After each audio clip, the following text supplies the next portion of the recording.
여러분, 우리가 잘 아는 것처럼 예수님의 제자들 속에 다양한 사람들이 있지 않았습니까? 열심당은 시몬도 있었고요. 세리 마태도 있었습니다. 열심당은 시몬은 어떤 사람이냐면 칼을 들고 무력으로 로마 제국을 물리치고 정치적인 독립을 쟁취해야 된다는 사람입니다. 세리 마태는 어떤 사람이에요? 동족의 고혈을 짜가지고 로마 제국에 세금을 갖다 바치고 도급백 할당량 나머지는 전부 자기가 착복하던 불의한 인간입니다. 이 칼을 들고 독립을 쟁취하겠다는 이 젊은 시몬이 볼 때 이 매국노 같은 이 마태 세리는 반드시 제거해야 될 공적 1호입니다. 마태 세리가 보면 칼 한 자루를 들고 세계 최대의 제국인 로마 제국을 이기겠다는 청년 시몬은 세상이 어떻게 돌아가는지 모르는 철부지 어린아이에 불과한 겁니다. 그 두 사람은 절대로 한 테이블에 앉을 수 없습니다. 그런데 예수 그리스도 때문에 그들은 한 테이블에 앉아서 주님과 3년을 지냈습니다. 주님께서 부활 승천하신 뒤에 그래 이제는 우리 헤어지자. 자기 길 갔습니까? 아니었습니다. 그 열심당원 시몬과 그 노회한 마태는 같이 주님의 제자로서 주님을 증언하다가 순교당했습니다. 어떻게 그게 가능했겠습니까? 그들의 글로사를 지니고 있었다면 그들은 주님의 부활 승천과 더불어 헤어졌어야만 합니다. 그들이 주님의 글로사를 덧입었을 때 서로가 서로에게 주님의 글로사가 되어줄 때 전혀 이질적인 인간이었지만 그들은 주님의 증인으로서 사도로서의 역할을 완수할 수 있었습니다. 여러분, 지중해 세계를 복음화시키고 로마 제국을 복음화시키고 결과적으로 세계 역사의 물줄기를 바꾼 교회는 예루살렘 모 교회가 아니었습니다. 영적으로 보자면 예루살렘에서 떨어진 저 변방의 안티옥 교회였습니다. 어떻게 안티옥 교회가 그 막중한 사명을 감당하는 주님의 통로로 쓰임 받았을까? 아니, 어떻게 주님께서 그 쟁쟁한 예루살렘 모 교회를 제치고 저 변방의 안티옥 교회를 지중해 세계를 복음화시키는 당신의 도구로 사용하셨을까? 사도행전 13장 1절이 이렇게 증언합니다. 그냥 들어보십시오. 안티옥 교회에 선지자들과 교사들이 있으니 곧 바나바와 니게르라 하는 시므온과 구레네 사람 루기오와 분봉왕 헤롯의 젖동생 마나엔과 및 사울이라. 바로 안티옥 교회 지도자 명단, 요즘 우리 용어로 얘기하자면 안티옥 교회 당회원 명단입니다. 거기에 5명이 나와요. 첫 번째 인물은 바나바입니다. 정통 유대인이고 레위 지파 출신입니다. 어디 흠잡을 데가 없습니다. 두 번째 사람은 니게르라 하는 시므온입니다. 라틴어 니게르에서 나온 단어가 니그로입니다. 여러분, 블랙과 니그로는 같은 말이 아닙니다. 영어로 블랙은 흑인을 가리켜요. 니그로는요, 흑인 노예를 일컫습니다.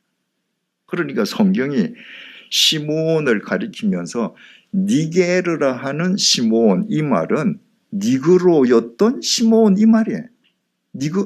시므온은 니그로 노예 출신입니다. 2000년 전에는 철저하게 계급 사회입니다. 그런데 흑인 니그로 노예였던 시므온이 안티옥 교회 당회원이 되어 있습니다. 세 번째 인물은 구레네 사람 루기오예요. 구레네는 지금의 아프리카 리비아인데, 이 루기아는 아프리카 리비아 출신이라는 것 이외에 소개할 게 아무것도 없습니다. 보잘것없는 사람이죠. 그 사람도 안티옥 교회 당회원입니다. 네 번째가 분봉왕 젖동생 마나엔입니다. 젖동생이라고 하는 헬라어 신트로포스는 한 어머니의 젖을 같이 빤 친동생도 신트로포스, 젖동생이라고 부르고, 어릴 때부터 한 동네나 한 학교에서 같이 자라난 중마 고우도 신트로포스라고 합니다. 그게 마나엔이 분봉왕 헤롯과 한 어머니의 젖을 빨고 자란 친동생이든지 아니면 중마 고우든지, 분봉왕 마나엔과 신트로포스라는 것은 이 마나엔이라는 사람도 유태인들 입장에서 볼 때 매국노예요. 로마 제국에 빌붙어서 자기 가문의 부귀 영화를 누리던 사람입니다. 우리나라 역사로 말하자면 일제강점기 시대에 이완용의 동생이 어느 교회 당회원이 된 거하고 똑같습니다. 다섯 번째 인물이 교회를 짓밟던 예수의 대적 바울이었습니다. 여러분, 상식적으로 이 다섯 사람이 한 테이블에 앉을 수 있겠습니까? 불가능했습니다. 이들끼리라면 절대로 이들은 함께 동역할 수 없습니다. 그런데 이들이 주님의 근로사가 되어서 서로를 위한 근로사의 역할을 할 때 그들이 안티옥 교회 당회를 이루고 주님의 몸된 교회를 이끌어갔습니다. 완벽한 보편적 교회였던 것입니다. 그때 주님께서 그 안티옥 교회를 들어서 세계의 역사를 바꾸게 하셨습니다. 바로 그리스도인 한 사람이 주님의 근로사로서 그리스도인의 길을 걷는 것이 얼마나 엄청난 결과를 초래하는지를 이 안티옥 교회 다섯 사람이 우리에게 보여주고 있습니다. 여러분, 우리는 성령을 받았습니까? 그 증거가 뭡니까? 제가 확실한 증거를 여러분들께 드리겠습니다. 고린도전서 12장 3절입니다. 그러므로 내가 너희에게 알리노니 하나님의 영으로 말하는 자는 누구든지 예수를 저주할 자라 하지 아니하고 또 성령으로 아니하고는 누구든지 예수를 주시라 할 수 없나니라. 성령님의 감동, 성령님께서 내주하고 계시지 않고는 절대로 예수를 주라고 고백할 수 없다는 거예요. 여러분, 예수님께서 언제 이 땅을 거쳐가셨습니까? 2000년 전이에요. 우리는 굉장히 쉽게 2000년 전 하지 않습니까? 2000년 전이 얼마나 옛날인지 아세요? 우리나라 역사로 따지자면 2000년 전은요, 박혁거세가 알 까고 나올 때입니다. 근데 박혁거세가 알 까고 나왔다면 여러분들 다 웃습니다. 안 믿는 거예요. 근데 박혁거세가 알 까고 나왔다는 것이나 2000년 전에 예수가 처녀 몸에서 태어났다는 거나 차이가 있습니까?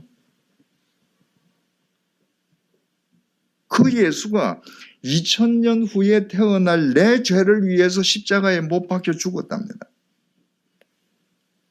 그리고 사흘 만에 죽음을 깨트리고 부활해서 우리에게 영원한 생명의 길을 놓아주셨대요. 황당무계한 소리죠. 안 믿는 사람들이 더 많습니다, 세상에는. 그런데 우리는 믿습니다. 박혁거세는 안 믿는데 예수가 동정녀 마리아에게서 난 것은 100% 믿습니다. 왜 그렇습니까? 성령께서 임해 계시기 때문입니다. 우리 속에 이미 성령님께서 내주해 계십니다. 그렇다면 오순절날 제자들에게 임하셨던 그 성령님께서 우리 한 사람 한 사람에게 임하시고 지금 내주하고 계시기 때문에 우리가 본 적도 없는 그 2000년 전 예수를 내주라고 고백하고 믿는다면 2000년 전 오순절날 제자들에게 임했던 주님의 글로사 역시 우리에게 임해 있는 것입니다. 모양과 형태만 다를 뿐 주님께서는 우리에게도 필요한 대로 당신의 글로사를 다 덧입혀 주셨습니다. 제 경험을 말씀드리는 걸 양해해 주시기 바랍니다. 제가 제 집 2층에서 함께 성경 공부하던 분들과 주님의 교회라는 교회를 시작한 것은 1988년도 6월 달이었습니다. 그때 제 목회 경력이라고 하는 것은 파트타임 조육 전도사 2년 반이 전부였습니다. 저는 전임 전도사의 경력이 없었습니다. 그리고 당시에 저는 목사 받은 안수도 아니었습니다. 전도사였습니다. 그런데 정말 주님의 신비로운 섭리 속에서 주님의 교회가 개척되게 되었습니다. 저는요, 목회는 성경 공부하고 주일날 예배 드리고 설교하고 유고 있는 가정 신방하고 그게 목회다라고 생각했습니다. 그런데 목회를 시작하니까 그게 다가 아닌 거예요. 매일 회의하는데 저라면 이거 한 5분이면 끝날 회의인데 각각 개성과 성격이 다 다른 분들이 모여서 회의가 끝이 안 나는 거예요. 이를테면 제일 처음에 성가대가 생겼을 때 성가대 그 가운데 여기에 초록줄이 좋으냐 빨간 줄이 좋으냐 이걸로 1시간씩 토론해도 결론이 안 나는 겁니다. 이건 비본질적인 건데 이런 비본질적인 것으로 내가 에너지를 다 쏟고 이러고 내가 평생 살아야 된다면 나는 내가 갈 길은 아니네. 교회가 시작되고 10개월째 되던 달입니다. 이제 2달이 있으면 1년이 되잖아요. 그래서 이제 이 교회가 막은 올렸고 뭔가 다 이제 뿌리는 내렸으니까 1년 되면 난 이제 관둬야 되겠다. 다른 분이 오셔서 이 교회를 하시는 게 더 낫겠다. 그렇게 생각하면서 지쳐 있을 때입니다. 4월달 어느 날 새벽 기도회가 시작되기 직전이었습니다. 당시 주님의 교회가 강남 YMCA 예식장을 빌어서 예배당으로 쓰고 있었는데 그 새벽 기도회가 시작되기 전에 그 예식장 제 앞자리에서 이제 시간이 되기를 기다리면서 눈을 감고 기도하고 있는데 갑자기 제 왼쪽에서 인기척이 들리더니 전도사님 이거 드세요. 이런 소리가 나요. 그래서 눈을 뜨니까 아직 불을 켜지 않아서 캄캄한데 뭔가 바로 내 옆 의자에 무슨 이런 조그만 보자기가 보여요. 새벽 기도를 끝내었습니다. 그리고 제 사무실에 가가지고 그 보자기를 푸는데 그 예식장에서 제 사무실까지가 길이가 몇십 메타가 안 되는데 그 보자기를 안고 가는데 뭔지 굉장히 따뜻해요.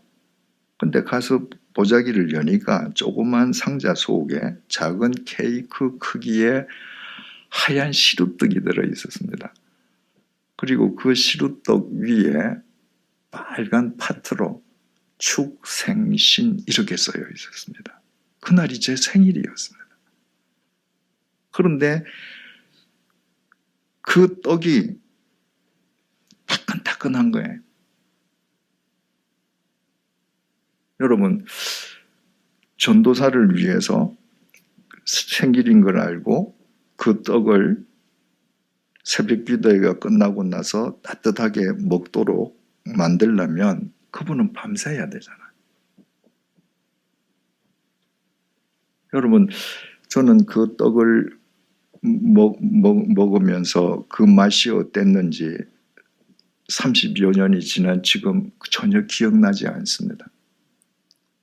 그러나 저는 분명히 기억하는 것이 있습니다. 그 떡을 씹는 내내 제 눈에서 눈물이 흘렀습니다. 그것은 그냥 떡이 아니었습니다. 그 한 성도님의 사랑이었습니다. 나아가서 그 성도님을 통한 주님의 격려와 위로였습니다. 그 성도님이 저한테 한 이야기는 전도사님 이거 드세요 한마디밖에 없었습니다. 저는 대꾸도 하지 않았고 그 이후에 주고받은 말이 한마디도 없습니다. 한마디로 세상의 언어로 대화를 나누지 않았지만 그러나 그분의 그 마음은 그 떡을 통해서 제 마음속에 정확하게 각인이 되었습니다. 뿐만 아니라 그 떡을 통한 주님의 사랑과 주님의 격려의 타치는 정확하게 제 마음을 쓰다듬어 주셨습니다. 그 떡이 저를 향한 주님의 글로사였던 것입니다. 세상의 언어로 말하지 않았지만 그 주님의 글로사로 그 성도님과 주님과 모든 대화가 다 이루어졌습니다. 만약 그날 아침에 그 떡, 그 글로사가 없었더라면 저는 1989년도 4월 달에 6월 달에 주님의 교회를 1년 만에 사임했을 것입니다. 그리고 저는 지금 전혀 다른 인간이 되어 있을 것입니다. 그 새벽의 그 글로사가 그 떡덩이가 목사 이재철을 만들었습니다. 그리고 제가 30여 년에 걸친 목회 생활 동안에 저도 누군가를 위한 주님의 글로사로 살기 위해서 노력했습니다. 사랑하는 성도 여러분, 오늘날 우리 사회는 심각하게 분열되어 있습니다. 대립과 갈등의 도가 선을 넘어섰습니다. 거기에 많은 교회들이 가세하고 있습니다. 그래서 지역과 이념에 따라서 교회가 향후회 혹은 정치 결사대로 전락한 교회들이 많습니다. 제가 김 목사님의 요청을 받고 오기 전에 물된 동산교회가 어떤 교회인가 하고 홈페이지에 한번 들어가 보니까 참 젊은 성도님들이 많이 계셔서 얼마나 감사했는지 모릅니다.